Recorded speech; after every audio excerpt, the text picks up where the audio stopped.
Hey, Internet, here's a question for you. What is the hardest thing you could possibly do today that you could start now? Well, for me, a few years ago, that was to start a company from scratch, from nothing. When I realized that real estate wasn't going to work out when I was 18 years old and I had my real estate license. And unfortunately, it's very, very hard to convince someone to sell a house to an 18-year-old or buy a house from an 18-year-old. So I realized don't want to do that the rest of my life. And honestly, some of the realtors were pretty obnoxious, and I didn't really fit in. So I started a few businesses, and like everybody else, they failed. I mean, unless you got real lucky and your first business struck gold and you're rich now, congrats to you, man. But yeah, there were 99% of the rest of us. That's what happened to that. But I kept going and I kept trying and I didn't give up because I wanted to do that for the rest of my life. I don't care how hard it was. I don't care how unprofitable it was. I don't care all the factors that were against me. I didn't care. Because when I was in high school and even back in middle school, I sold candy. And I realized, you know what? That is super duper fun. Like, just the idea of just having my buddies running up to me, hey, I need some candy, and counting cash in my classes and not listening to my teachers because I knew that I was going to make more money than them one day. And I just was arrogant and I just, I had this ambition to do this. And to this day, it's never really left me. I've had that fire in my heart to do this. And what happened over the last few years, I started a company called Chase Surplus. And this company actually started because my dad's an electrician and his company was throwing away parts every year because that's turns out every industry has surplus parts and they throw it away. And I was like, that's ridiculous. I'm going to put a stop to that. So I started selling it for that company online. And I was like, okay, well, this is working. What if I did this for other companies? And I think this year I got up to about 25 companies that I'm working with. And next year I plan on doing 50, doubling. But what happened in the first 2 years, there's no profit there, no money there. Just growing the business, just trying to learn eBay and these other sales platforms and just try to get something happening. Well, it worked out. And like a lot of us, when we find success finally and something's working, we jump head first into it, right? You dive in. And that's what I did. And kept growing it. And then I realized, holy crap, I can actually work with major corporations doing this. So I ended up getting several box trucks delivered with parts. And that forced me to move into a big warehouse. And, just 6 months prior, I was in a little bedroom. So obviously fast growth. But that was about it. That was in June or July of this year. Filled that warehouse up with equipment. Spent a lot of money on shelves, these yellow shelves from Sam's Club. I'll put a picture. A lot of those actually collapsed because I put too much weight on them.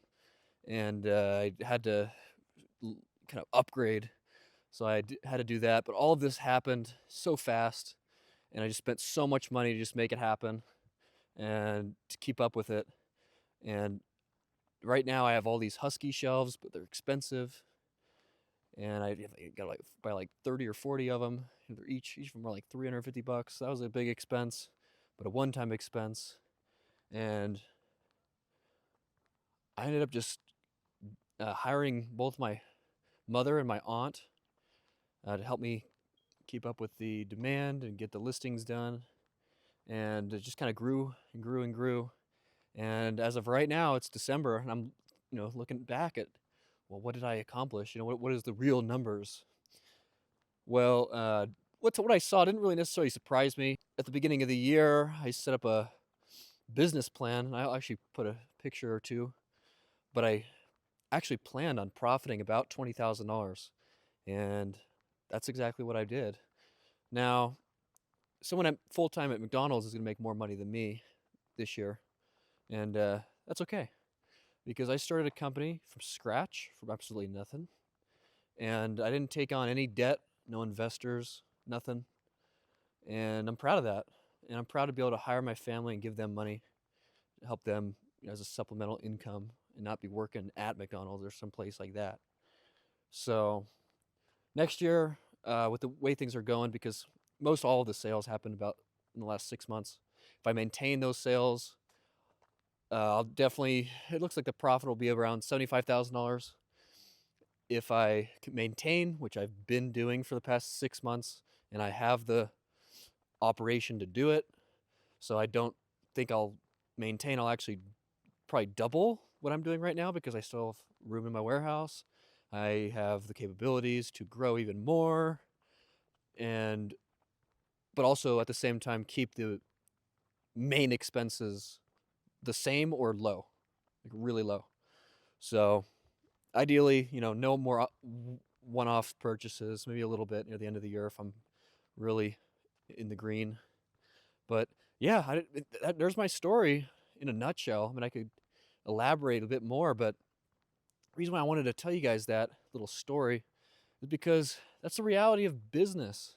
That's the reality of starting a company.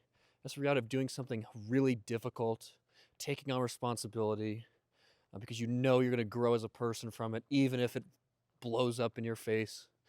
And by the grace of God, I stayed profitable all year, didn't run out of money, and I am looking at about 100,000 in profit next year if everything goes well. So it just takes time. People want fast money, and that's just the reality of it. Is it's a grind to do something very, very hard where there's a seriously high failure rate. You got to get really clever. You got to really study up, and you got to stay consistent, and you got to learn from people who've done it before you. So for me, that was Tech and Sports and Chris at Daily Refinement. Those two guys, I just clicked with them on YouTube and messaging them through Instagram and all that. They're so motivational. They're so driven to do the eBay thing, and now they're running other businesses and doing other things. But wow, I mean, they've made it. They are the examples, and that's all you need. Someone like me, young guy, just need a little bit of motivation. So thank you, Tech and Sports. I know you're probably watching this. It means the world. Just a young guy with flame in his heart. You just gave him a little boost, a little bit of that motivation to get it done, and we got it done. So the plan for this year, again, just maintain sales. It'll be easy. Just kind of keep doing what I've been doing. And what's really cool is I've just been doing all this research into, okay, what's the best way to do this? 'Cause I just obsess over this thing. I really, really love it. And what I found out is, a few very interesting things I want to throw in this video before I let you go. I appreciate you watching this. But one thing I'm going to do is actually do the Kaizen business philosophy, just kind of intertwine that into my overall strategy, because that philosophy is very interesting. It's kind of an open-ended, broad idea of just consistent improvement over the long run, continuously, if that makes any sense. It's getting everyone involved, so not just me, but in my case, the family members that are helping me grow this business, get everybody on the same page that, hey, we're going to do this one thing. We're going to do it better than anybody else in the world, which means we have to continuously improve this operation and create standard operating procedures that are very efficient, very cost effective, and we can hire more people if we have to, get them on board, get them doing this thing and finding different ways to do it faster, better, easier. And by doing that, we're going to run a profitable operation. Everyone's going to get paid more money. And at the end of the day, this is going to grow naturally, intelligently. And yeah, so that's what they do in Japan. I know Toyota, it's kind of the Toyota way, I believe is what it's called, where it's just they do the same thing, and they just refine, kind of the daily refinement that Chris talks about. And by doing that and not going into la la land and trying to do all of these different ideas that come to your mind every day, I mean, shit, I probably have $10 million ideas every week. Doesn't mean I act on them, because I'm only acting on one right now. So you just got to stay focused. Everybody's got all their time and effort in different pots. Just find something that works by getting out there, jumping into the unknown. Something will click, because you guys are smart out there. You'll make something happen. Just run with it, but just that, and grow it, because it's already hard enough to run one profitable business. Don't try to start 10, because you're just not going to, all of them are going to freaking collapse and implode in your face. I mean, it's just the reality of how this works. And if you sign up for this thing, you got to understand that. And if you don't, then you'll learn. And that's how it goes. But another thing that I think is worth mentioning, and I'm kind of hesitant to, because I don't think I'm going to dive all the way into it, but it's such a good concept that I have to bring it up, and I'm sure a lot of you are familiar. It's the idea of profit first as an accounting idea, where instead of taking revenue minus expenses equals profit, you take revenue minus profit equals expenses. If you flip that thing on its head, which I love to do, and I love people that do that because it's so bold. But anyway, so I just get so excited about stuff like this. It's just so cool. So to explain a little bit, there's the accounting strategy that people have been using forever is called GAAP, which is, again, taking revenue minus expenses. And you're looking at that mainly, and you don't even think about the profit because it's at the very end. So the whole year you just want to make more and more and more and more and more and more money. But to do that, your expenses are just going to rise with it, and you're going to make all these excuses in your head. Oh, it's just a necessary evil, these expenses to make this money. But at the end of the day, you can make $1 million, but if you spent $950,000, you only made $50,000. And most business owners are making less than their employees, and that's just the reality of it, because they just are in grow mode, and their ego gets the best of them. I definitely have fallen victim to this, and they just keep growing, and they grow, and they never switch into profit mode. One thing I've realized, there's growth mode and profit mode. Because what happens is, we're humans. This is human nature. That's why profit first kind of works.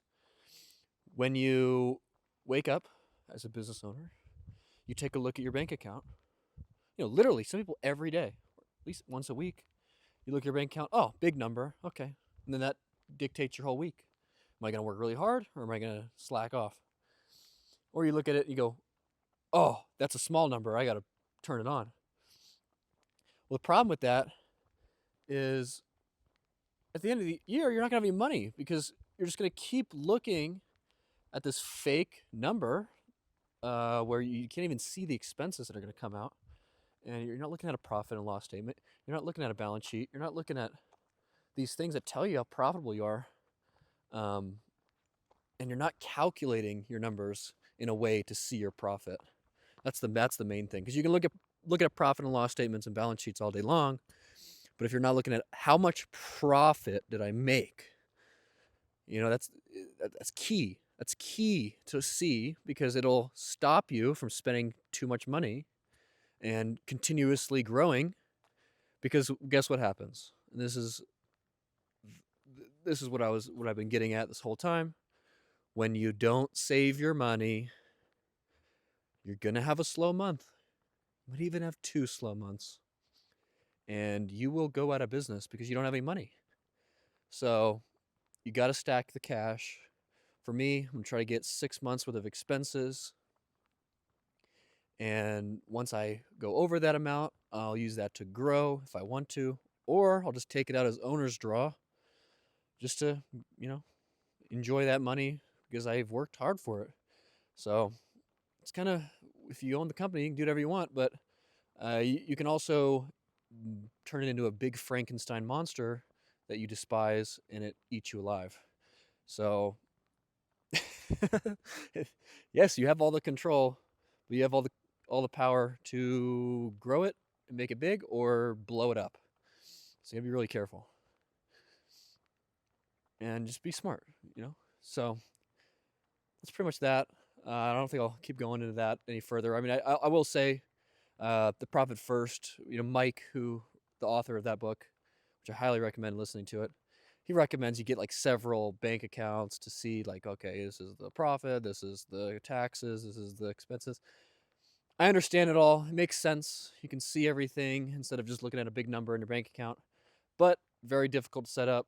Uh, very kind of overkill, in my opinion.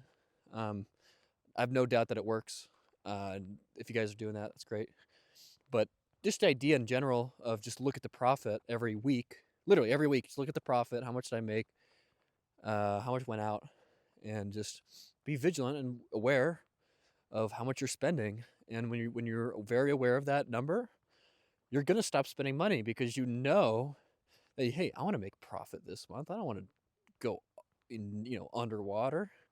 So you want to make big profit. So yeah, that's pretty much that. I don't know. Hope you guys like this. Hopefully it helped. It was a little bit all over the place, but I think there was some good gems of information in there.